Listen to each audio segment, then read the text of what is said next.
welcome to BellyTimber. I am Amit Singh. Oh, mushroom! Well, this is so high in protein that you can use it in most of the recipes. So, I'm gonna share my all-time favorite dish with you. That's mushroom and peas curry. So let's directly jump and start cooking. So first, we have to prep our ingredients. First, we have to chop onion. You can finely chop it in a chopper as well. I'm using 3 medium size of red onion. Our onions are done. Next, I'm going to chop very finely garlic. I'm going to use 5 cloves of garlic. I'm done with garlic. And next ingredient, I'm going to add ginger. I'm using an inch of ginger over here, and again we have to finely chop it. I like them chopped in my dish, and you can actually grind them or blend them in the blender and make a very fine paste, because it's up to the person like what kind of gravy they want to have. Next, I'm going to add green chilies, my favorite. I like my dishes bit spicy, so I like to add like 3 rocket chilies. These are bit high in heat, so if you do not want them to add into your dish, you can actually skip chilies from your dish. And if you like more spicy food, then obviously you can add some more. Now we are done with our chopping shopping, and it's time to heat up our pan. I like it in butter, so add an inch cube of butter, and I'm gonna top it up with olive oil so that the butter won't burn and I don't feel guilty of using lots of butter. So our oil is heated enough. Now it is time to add our aromatics. First, we're gonna add bay leaf.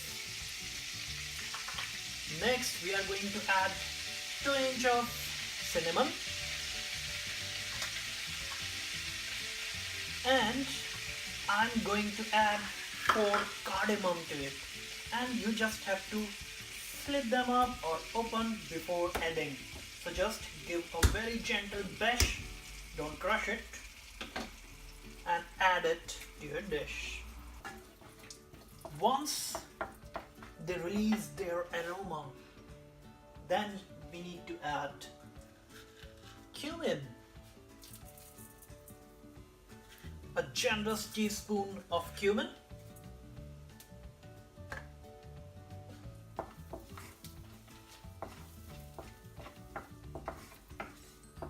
and then we directly add all the chopped ingredients, everything together. And the reason I like everything together is I do not want them to be fried completely. I like it crunchy in my dish. So it is very much important that you add each and every ingredient together. So meanwhile they are getting ready, it is time to cut mushroom. You can cut mushroom in any shape. There is no particular shape, or you don't have to be very particular about cutting mushrooms. You can chop it roughly, and actually I like to cut them in this shape, and the reason is they look very beautiful in your dish the moment they are cooked. So now time to add mushrooms.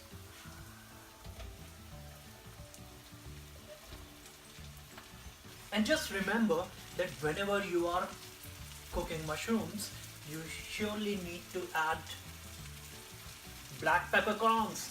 And the reason behind it, that sometimes the mushrooms are a bit smelly, and whenever you add the black peppercorns to it, the smell goes away. Now we just have to fry mushrooms with all the other ingredients that we have added earlier.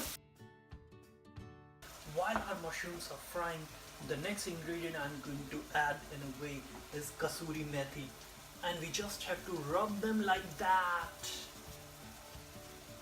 We will save some to add it later in our dish. Again, fry, fry, fry.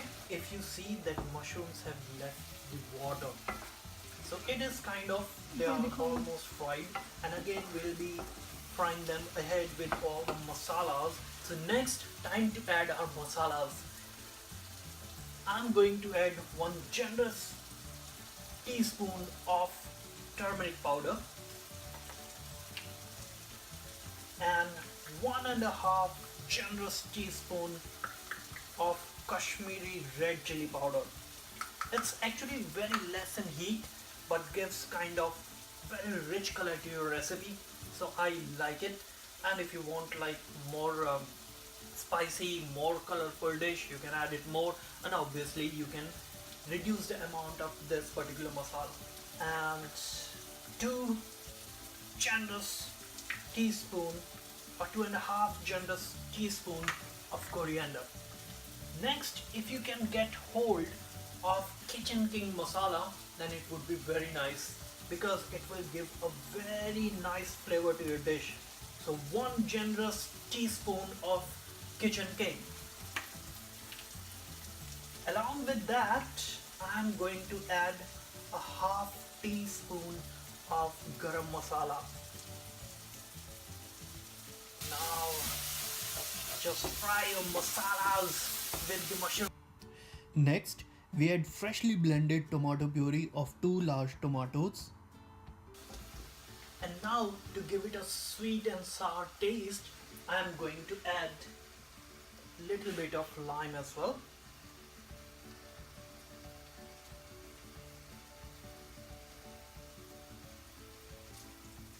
Time to add our next ingredient, which is green peas.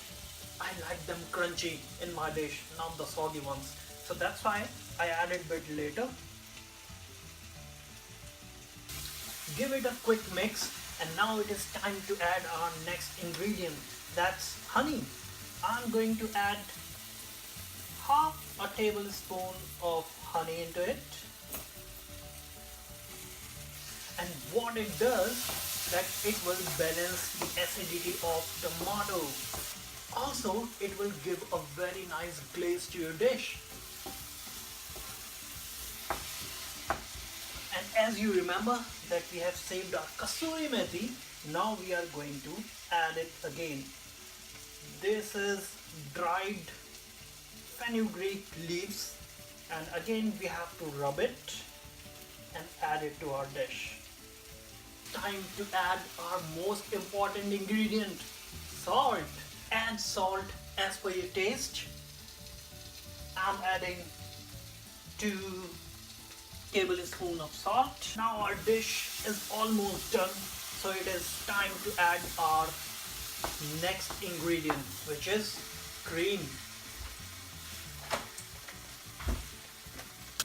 I'm going to add 150 ml of cream.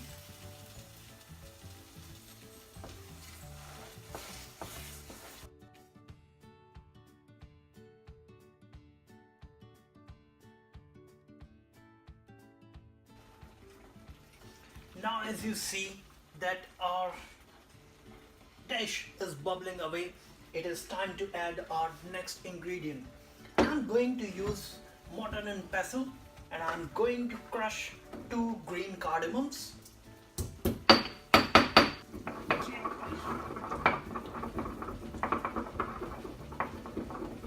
And now I'm going to sprinkle the cardamom powder on my dish. Last but not the least, my last ingredient of my recipe, nutmeg. So I'm going to sprinkle nutmeg powder on it, and just make sure you add it very carefully. The reason is it has got heat as well. So now if you add more nutmeg to it, you will increase the heat. How we have to add?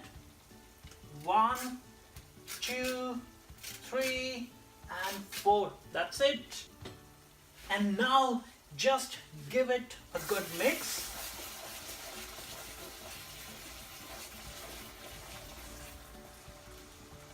We are going to cover it with a lid and make sure now you switch off the induction. and just let it be there for at least 5 minutes. Now it's already been 5 minutes that our dish is simmering away on the hot induction plate. Now it is time to add coriander. Our dish is ready to serve now. Here is the final version of my recipe. You can have this dish with rice, Indian bed roti, but I like it with paratha. So do try it at home if you really like this dish, and like my video. Don't forget to share it and subscribe to my channel, BellyTimber.